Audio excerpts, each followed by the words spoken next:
Good morning. आज का दौर ऐसा दौर आ गया है जहां पर गवर्नमेंट भर्तियां इस प्रकार की नीति के साथ होती हैं, जहां पे नाम मात्र की तो भर्तियां होती हैं और आपस में वर्गों को इस प्रकार उलझाया जाता है कि कोई आवाज़ ही ना उठाए। आज आज अन्य कैटेगरी के लोग, आज वो लोग जो 27% के अगेंस्ट हैं, आज वो चुप बैठे हैं और एक दूसरे की टांग खींच रहे हैं। ओबीसी वर्ग अपने लिए लड़ रहा है, अन्य कैटेगरी के लोग जो उसके समर्थन में नहीं है वो उनका विरोधात्मक प्रयास कर रहे हैं। लेकिन ये कोई नहीं कह रहा कि ज़्यादा से ज़्यादा भर्तियाँ हों। ऐसी नीति कई सालों से अपनाई जा रही है, जिससे शिक्षक भर्ती ही नहीं, अन्य वो सभी भर्तियाँ जिसमें ज़्यादा से ज़्यादा भर्तियाँ होती थी और गवर्नमेंट जो भर्तियाँ होती थी उनको लगभग ख़त्म किया जा रहा है। साथियों, ओबीसी वर्ग में ज़्यादा से ज़्यादा नेता ओबीसी वर्ग के हैं। पहले से विधेयक पारित है मध्य प्रदेश में 27% का, ठीक है। यहाँ मैं बिल्कुल स्पष्ट कर देना चाहता हूँ कि सरकारें जो हैं गवर्नमेंट भर्तियाँ ख़त्म करने में लगी हुई हैं, लेकिन हम ये सोच नहीं रहे हैं क्योंकि हम राजनीति देख रहे हैं, एक दूसरे का वर्ग देख रहे हैं, एक दूसरे की कमियाँ देख रहे हैं, एक दूसरे को कुछ मतलब एक रोटी में से अगर टुकड़ा दिया जा रहा है किसी को, तो टुकड़े की हिस्सेदारी में लगे हुए हैं कि उस टुकड़े में मुझे टुकड़े में से टुकड़ा चाहिए। मतलब आप रोटी की वाली बात नहीं कर रहे हैं, आप पूरी प्रक्रिया के बारे में बात नहीं कर रहे हैं, आप पूरी भर्ती प्रक्रिया के बारे में बात नहीं कर रहे हैं। आपको पता है कि ओबीसी इस होल्ड की वजह से, ओबीसी के इस रुके हुए पदों की वजह से आज कोई भी भर्तियां पूरी तरीके से 4-5 साल से 6 साल से नहीं हो पा रही हैं। कोई भर्तियां नहीं हो रही हैं और कोई कुछ कह भी नहीं रहा है। अभ्यर्थी शोषित हो रहे हैं। अपने आप को पढ़ाई करने के बाद, एग्ज़ाम्स निकालने के बाद अपने आप को इतना कोस रहे हैं, लेकिन आवाज़ नहीं निकाल पा रहे हैं क्योंकि इस तरीके की नीति जो अपनाई जा रही है कि वो कहें तो कहें क्या, ठीक है। आप देखेंगे इस तरीके की जो नीति है वो सिर्फ और सिर्फ अभ्यर्थियों को, युवाओं को शोषण की नीति चल रही है, और जो कि बिल्कुल गलत है, लेकिन वो युवा भी आवाज़ नहीं उठा पा रहा है। साथियों, ओबीसी वर्ग की अगर हम बात करें तो ज़्यादा से ज़्यादा जो बड़े से बड़े नेता हैं वो ओबीसी वर्ग के ही हैं। मतलब अपने ही आबादी के खिलाफ, मतलब 55% के लगभग ज़्यादा आबादी है मध्य प्रदेश में, और उन्हीं के सबसे ज़्यादा नेता हैं, और वही नेता हैं आज जो ओबीसी वर्ग में बड़े से बड़े पदों पर हैं। और कहते हैं ना कि उन्हीं में से उन लोगों को चुनो जो हमारे कहा माने और अपने वर्ग को भूल जाएं। ये वो नीति इस समय अपनाई जा रही है जिस समय कोई भी अपने उसके बारे में नहीं सोच रहा, अपने हक के बारे में नहीं सोच रहा।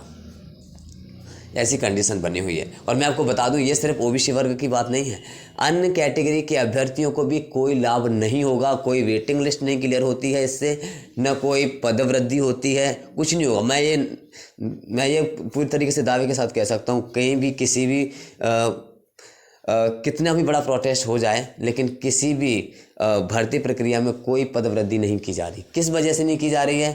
क्योंकि उनको लग रहा है कि ये आपस में उलझे हुए हैं। एक 23% के समर्थन में है तो एक विरोध में है। बस हम नाम मात्र के निकालेंगे और ढेर सारे फॉर्म भरे जाएंगे, बस गवर्नमेंट का तो चल रहा है। तो ये बात है। अभी आप हाल ही में देखो, 18-105 जिस याचिका के तहत अभ्यर्थियों को रोका गया था, वो जब रास्ता माननीय हाईकोर्ट ने साफ कर दिया, उसके बावजूद भी अब क्या चल रहा है? अब फिर मामले को ज़बरदस्ती उलझाया जा रहा है पूरी तरीके से, कि कहीं ना कहीं हमको नौकरी ना देनी पड़े अभ्यर्थियों को, कहीं ना कहीं हमें जॉब ना देने पड़े अभ्यर्थियों को। मतलब ज़्यादा से ज़्यादा बेरोजगार रखना इस समय लक्ष्य बन गया है वर्तमान में। और वो उसमें अगर आप संज्ञान नहीं ले रहे हैं, समझ नहीं रहे हैं, तो आप देख लीजिए आपको क्या करना है। बाकी मैं कुछ नहीं कहूँगा, लेकिन मैंने ये चीज़ें बहुत सारी देख ली हैं कि इस समय ऐसी नीति अपनाई जा रही है जो अंग्रेज़ों के शासन में शायद होती थी। क्योंकि मैंने इतिहास के कुछ चैप्टर जो पढ़ के अभी देखा था, मैंने समझा था, तो वो उस प्रकार की नीति मुझे समझ आ रही है कि वो किस प्रकार जनता के हक को कमज़ोर करते थे, जनता के हक को मारते थे। वो हो रहा है आज। लेकिन ठीक है, आप जागरूक नहीं हैं, समझदार नहीं हैं। लेकिन एक नीति बहुत अच्छी मेरे समझ आई है कि ओबीसी वर्ग के ज़्यादा से ज़्यादा नेता बना दिए। ओबीसी की सबसे बड़ी आबादी मध्य प्रदेश में है। अब वही नेता, वही लोग इस प्रकार के उनके अंदर मानसिकता कर दिया कि वही नेताओं के पास जब हम जाते हैं, मंत्रियों के पास जब हम जाते हैं, तो वही एक दूसरे प्रकार की भाषा बोलते हैं कि वो वाली गवर्नमेंट कर गई इसीलिए हम नहीं कर पा रहे हैं, या फिर वो तो उन्होंने दे दिया था जो कि इनवैलिड था। आप एक बताइए, EWS जो मिला है वो आर्थिक आधार पर है क्या? आर्थिक आधार में SC में नहीं होते क्या? ST में नहीं होते क्या? OBC में नहीं होते क्या? आर्थिक आधार का कोई अर्थ नहीं होता। आर्थिक आधार का मतलब होता है सबको रिजर्वेशन देना। अगर आप 50% की बात करें तो वो ऑलरेडी बाहर हो चुका है, 50% से ज़्यादा ऑलरेडी मिल ही रहा है, ठीक है। या तो फिर आप 50 ही रखो, पूरे पूरे भारत के सभी राज्यों में 50% रखो, कहीं भी 51% ना हो। जिसकी आबादी है उस हिसाब से उसमें डिवाइड कर दो, पर 50 से ज़्यादा ना हो। लेकिन 10% आपने आर्थिक आधार पर दिया, जो कि आर्थिक आधार पर सभी कैटेगरी के लिए हो सकता है, ठीक है। तो कहने का मतलब है आप काम सब कर रहे हो, लेकिन आप ऐसे आंकड़े और ऐसी नीतियां अपना रहे हो कि जिससे युवाओं को रोजगार ना देना पड़े, आपस में उलझ जाए। कोई ईडब्ल्यूएस में उलझ जाए, कोई ओबीसी में उलझ जाए, कोई एसटी में, कोई एसटी में, बस आपस में उलझा दो, खेल खत्म, नौकरी की ज़रूरत ही नहीं है। अभी हाल ही में एक जो निराकरण हुआ 18/105 का, कितना महत्वपूर्ण जो है रास्ता खुला था, जिससे आगे आने वाली भर्तियों में पद वृद्धि की भी संभावनाएं बढ़ती थी, वेटिंग लिस्ट क्लियर होने की भी संभावनाएं बढ़ती थी। अब अदर कैटेगरी के चुप हैं, वो भी उसी पे देख रहे हैं कि यार 27/14, 27/14, 27/14 आज तक सुलझा है क्या? कब से चल रहा है 27/14 का मामला? कब से चल रहा है बताओ, बताओ कब से चल रहा है? बहुत दिनों से चल रहा है। और आगे भी ये लग रहा है मुझे, अगर इस प्रकार ये चलता रहा, हाँ मान्य हाईकोर्ट, मान्य सुप्रीम कोर्ट, मान्य हाईकोर्ट, मान्य सुप्रीम कोर्ट, तो और लंबा चलेगा ये। तब तक चुनाव फिर आ जाएंगे, फिर कोई जुमला दे दिया जाएगा, फिर सरकार बन जाएगी, फिर वही। तो सिर्फ शोषण के अलावा और कुछ भी नहीं है। अगर आप इस बेस पे देख रहे हैं कि ओबीसी है, जनरल है, या फिर एससी एसटी, अगर ऐसे आप एक दूसरे की टांग खींचने में लगे रहेंगे तो कुछ नहीं होगा। इसमें सरकार सेफ रहेगी, सरकार अपनी नीति में जो है सफल रहेगी, और आपका कुछ भी नहीं होगा। कोई आपको जॉब नहीं मिलेगी, कोई आपकी संभावनाएं जो है आपके संघर्ष की वो बिल्कुल सफल नहीं हो पाएंगी। फिलहाल अब हम यहाँ पे मोटे तौर पे देख लेते हैं। तो देखिए, मध्य प्रदेश में ओबीसी के 27% आरक्षण पर फिर रोक, ठीक है। क्या हुआ है कि मध्य प्रदेश में अन्य पिछड़ा वर्ग को 27% आरक्षण देने की राह में फिर रुकावट आ गई है। उच्चतम न्यायालय सुप्रीम कोर्ट के आरक्षण से जुड़े 22 मामलों में मध्य प्रदेश हाईकोर्ट को सुनवाई से रोक दिया है। माननीय हाईकोर्ट को रोक दिया है माननीय सुप्रीम कोर्ट ने, ठीक है। अब इन मामलों की सुनवाई सुप्रीम कोर्ट में होगी, ठीक है। मध्य प्रदेश हाईकोर्ट से 75 मामले सुप्रीम कोर्ट ट्रांसफ़र किए गए हैं। इनमें से 22 मामलों में सुप्रीम कोर्ट ने आदेश भी कर दिया है। कुल मिलाकर जब तक सुप्रीम कोर्ट इस मामले में हरी झंडी नहीं दे देता, तब तक मध्य प्रदेश में ओबीसी को 27% आरक्षण नहीं दिया जा सकता। माननीय सुप्रीम कोर्ट जब तक नहीं बोल देगा, तब तक मध्य प्रदेश में 27% आरक्षण नहीं दिया जा सकता। जबकि यहाँ पे सरकार, जो पहले सरकार थी, तत्कालीन सरकार थी, वो ऑलरेडी यहाँ पे पारित कर चुकी है, उसके बावजूद भी, ठीक है। लेकिन बात तो ये है कि आप जब बीच में जो भर्ती आपने 27 के नोटिफिकेशन में निकाली, फिर आपने बीच में उसको रोका, ये तो गलत है ना। आप नोटिफिकेशन में नहीं निकालते 27%, ठीक है। शुक्रवार को सुप्रीम कोर्ट में ओबीसी को दिए जाने वाले आरक्षण के मामले की सुनवाई हुई। इस सुनवाई में सुप्रीम कोर्ट ने 9 याचिकाओं पर मध्य प्रदेश हाईकोर्ट को निर्देश दिया कि वह इस मामले की सुनवाई न करे। देख रहे हो, इसके मामले सुप्रीम कोर्ट ने 13 याचिकाओं के मामले में भी मध्य प्रदेश हाईकोर्ट को सुनवाई पर रोक लगा दी थी। अब कुल मिलाकर 22 याचिकाएं ऐसी हो पाई हैं जिन्हें सुप्रीम कोर्ट सुनेगा। इस मामले में अगली सुनवाई 14 फरवरी को होगी। मध्य प्रदेश में कमलनाथ सरकार ने ओबीसी का आरक्षण 14 से बढ़ाकर 27% कर दिया था। इस मामले में मध्य प्रदेश हाईकोर्ट में कमलनाथ सरकार के फैसले को चुनौती दी गई थी। इसी से जुड़ी लगभग 75 याचिकाएं मध्य प्रदेश हाईकोर्ट में चल रही थी, लेकिन इस बीच में यह मामला सुप्रीम कोर्ट पहुंच गया और मध्य प्रदेश हाईकोर्ट की इन याचिकाओं को भी सुप्रीम कोर्ट में ट्रांसफ़र कर दिया गया है। पिछले दिनों में हाईकोर्ट के फैसले को से राह हुई थी आसान। मध्य प्रदेश हाईकोर्ट ने बीते दिनों 27% आरक्षण को चुनौती देने वाली एक महत्वपूर्ण याचिका को खारिज कर दिया था। आपको पता है, जैसे 18/105, इसके बाद ओबीसी के संगठनों के माध्यम से यह दावा किया गया था कि मध्य प्रदेश में 27% आरक्षण लागू हो गया है। लेकिन सुप्रीम कोर्ट में इन 75 याचिकाओं का फैसला नहीं हो सकता तब तक 27% आरक्षण को पूरी तरह लागू नहीं किया जा सकता। देख रहे हो, अब जो भी हो, अब मध्य प्रदेश के आबादी को, मध्य प्रदेश के युवाओं को, मध्य प्रदेश की जनता को ये सोचने की ज़रूरत है। वाह, हाँ, मुझे तो अफसोस है इस बात का कि जो जनसंख्या है, जो हित की बात करते हैं, जो ओबीसी के हित की बात करते हैं, जो ओबीसी के समर्थन की बात करते हैं, और जो एक दूसरे के वर्ग को साधने की बात करते हैं, वो कहाँ हैं? कहाँ गए वो नेता, कहाँ गए वो लोग जो कहते हैं कि नहीं हमने इस वर्ग के लिए बहुत कुछ किया है, हम इसका समर्थन करते हैं। मतलब राजनीति की बलि चढ़ा दिया है मध्य प्रदेश की भर्तियों को, मध्य प्रदेश की इन नीतियों ने। मतलब आज भर्तियां सिर्फ राजनीति का दौर में फंस गई हैं। राजनीति के दौर में आज राजनीतिकरण इतना ज़्यादा हो गया है मध्य प्रदेश के अलावा भी अगर हम देखें तो मध्य प्रदेश में तो हम उसको झेल रहे हैं ना, इसलिए मध्य प्रदेश की बात कर रहे हैं। मध्य प्रदेश में इतना ज़्यादा हो गया है कि एक दूसरे की पार्टियां, एक वो इसको कांग्रेस, बीजेपी, आम आदमी पार्टी, मतलब आपस में एक दूसरे में उलझा के रख दिया है। युवा जाए तो जाए का क्या सोचे यार, हमारे हित की कौन बात कर रहा है।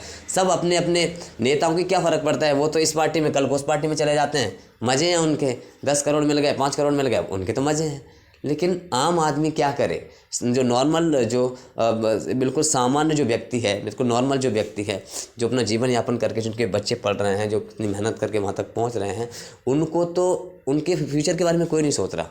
नेताओं की तो अपनी चल ही रही है। लेकिन इस तरीके से क्या है, देश में बेरोजगारी दर बढ़ती है, लोगों की जो मानसिकता है बिल्कुल ठप हो जाती है, और शिक्षा के प्रति जो रुझान है, एक रुख होता है ना पढ़ने का, पढ़ाई लिखाई का, वो कमज़ोर हो जाता है। वो कह रहा है अगर मुझे पकौड़े ही तलने हैं, अगर मुझे चाय ही बेचनी है, अगर मुझे कुछ और ही काम करना है, तो मैं पढ़ाई में टाइम वेस्ट क्यों करूँ? क्यों ना मैं शुरुआत से ही कुछ काम करूँ, क्यों ना मैं कुछ काम करूँ। इससे क्या होगा, शिक्षा का स्तर गिरेगा, जागरूकता कम होगी तो अपने हक और अधिकार के लिए कौन लड़ेगा? कोई नहीं लड़ेगा। इससे क्या होगा, इससे जो राजनीतिक पार्टियां हैं वो अपनी रोटियां सेकती रहेंगी, अपना काम जो है बनाती रहेंगी, और मध्य प्रदेश क्या, जनता का शोषण होता रहेगा। ये कंडीशन है। तो बाकी डिसीजन आपको क्या करना है, क्या नहीं करना है, अब ये देश की जनता, देश के युवा, उनको डिसीजन लेना है, उनको समझना है कि आगे हमें क्या करना चाहिए, बदलाव क्यों ज़रूरी रहते हैं समय समय पर, क्योंकि अब आप जान ही सकते हैं। तो ठीक है, मध्य प्रदेश में ये कंडीशन है, निराकरण होने के बाद भी न्याय नहीं मिलता। ये आप देख लीजिए कैसे मामला है, कौन उलझा रहा है, क्या हो रहा है, ये आपके सामने है। आप इसको अच्छी तरीके से वाकिफ़ हैं, अच्छी तरीके से समझ सकते हैं। ठीक है, तो जो भी है, अब आप थोड़ा सा ध्यान दें। और बाकी मैं कुछ नहीं कहूँगा, लेकिन मैंने हर चीज़ को समझने की कोशिश करी है, पूरी तरीके से है। इस समय राजनीति हो रही है, बस पार्टियां राजनीति कर रही हैं, पार्टियां एक दूसरे पे आरोप प्रत्यारोप लगा रही हैं, बस जनता के बारे में कोई नहीं सोच रहा। मध्य प्रदेश के युवाओं के बारे में कोई नहीं सोच रहा, और मध्य प्रदेश के युवाओं के बारे में कोई बिल्कुल भी नहीं सोच रहा है कि उनका फ्यूचर कहाँ जा रहा है, वो क्या करें क्या नहीं करें, ऐसा कोई नहीं सोच रहा है फिलहाल। अब बात यह है कि आखिरकार डिसीजन जनता को लेना है, क्योंकि लोकतांत्रिक देश है, यहाँ डिसीजन जनता के द्वारा ही लिया जाता है। अब जनता को क्या करना है, क्या नहीं करना है, मध्य प्रदेश के युवाओं को क्या करना है, क्या नहीं करना है, ये डिसीजन मध्य प्रदेश के युवाओं के हाथ में है, तो उनको है ध्यान देने की ज़रूरत है। मैं आपको बता दूं, नाम मात्र की भर्तियों में भी अपने स्वार्थ के लिए जो पार्टियाँ हैं वो क्या क्या नहीं करती, किस तरीके की नीतियाँ नहीं अपनाती, जो अलीगल है तो नहीं है तो पूरी तरीके से लागू कर देती हैं। फिर वही बाद में वो कोर्ट के मामले उलझे रहते हैं, और फिर वो नहीं होता, फिर उसको सुलझाने भी नहीं देते। ये चीज़ें हैं। फिलहाल मैं ज़्यादा कुछ नहीं कहूँगा। मैं तो बहुत हताश हूँ, उदास हूँ इस चीज़ से और इन नीतियों से, क्योंकि ये अंग्रेज़ों जैसी नीतियाँ जो चल रही हैं, मुझे बहुत अफसोस है इस बात का कि इस प्रकार का तो तब होता था जब देश में संविधान नहीं था, जब देश में कानून नहीं था। उससे पहले जो है ब्रिटिश जो सरकारें थीं वो उस तरीके की नीतियाँ अपनाती थीं, उस तरीके का जो दौर था, और उस तरीके की दौर इस समय होना बिल्कुल गलत है, क्योंकि यहाँ पे सबको समानता होनी चाहिए, सबको अपना हक अधिकार के लिए जो है वो मिलना चाहिए, सबको उसमें अपना हक जो है मिलेगा, तभी जाके है लोकतांत्रिक देश की गरिमा रहती है। लेकिन फिलहाल ऐसा जो है बहुत बिल्कुल नहीं देखा जा रहा है। तो मध्य प्रदेश के युवाओं को मैं तो यही कहना चाहूँगा कि आप देख लो, जागरूक हो जाओ, अपने हक के लिए लड़ना सीख जाओ। अगर शिक्षा का स्तर गिरा तो आप लड़ना तक नहीं सीख पाओगे, अपने हक के लिए आप आवाज़ तक नहीं उठा पाओगे, और कभी भी आपका जो है हक नहीं मिल पाएगा, कभी जो आपका है वो आपको समर्थन नहीं मिल पाएगा, कभी आप अपने हक के लिए नहीं लड़ पाएंगे, और कभी आप जागरूक नहीं हो पाएंगे, और कभी आप सक्सेस नहीं हो पाएंगे अपनी लाइफ में। ठीक है, तो इसीलिए ज़्यादा ज़रूरी है कि हम ज़्यादा से ज़्यादा सभी लोगों को एक्टिव करें, मोटिवेट करें। इसलिए मैं और कहना चाहूँगा कि यहाँ पे वर्गों में न बटें। ठीक है, ST SC OBC और जनरल कैटेगरी में अपने आप में मतभेद ज़्यादा करोगे, एक दूसरे की टांग खींचते रहोगे तो कुछ नहीं होगा। और ये ही नीति चल रही है फ़िलहाल कि किसी को जॉब ना देनी पड़े, किसी को नौकरी ना देनी पड़े और आपस में उलझा दिया जाए, ये चल रहा है फ़िलहाल। अब बड़ी आबादी है मध्य प्रदेश में OBC वर्ग की, उनको क्या करना है क्या नहीं करना है ये डिसीजन के हाथ में है। तो ठीक है साथियों, धन्यवाद।